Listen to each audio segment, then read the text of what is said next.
Hello guys. Welcome to What We Want, a technology vlog. In this tutorial, I'm going to show you remove the password from PDF using Adobe Acrobat Reader.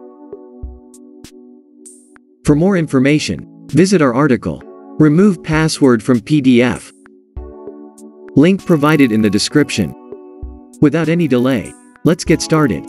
Remove password from PDF using Adobe Acrobat Reader. Buy and install the Adobe Acrobat DC from the official website, and then right-click on the password-protected file, and choose the option, Open with Adobe Acrobat DC. Password window is opened. Enter the correct password, and click on OK button. Then PDF file is opened. Click on the lock icon at the left side corner of the window and click on the Permission Details link. Security tab under the Document Properties window will displayed on the screen. In Security Method drop-down list, choose the option, No Security, from other options.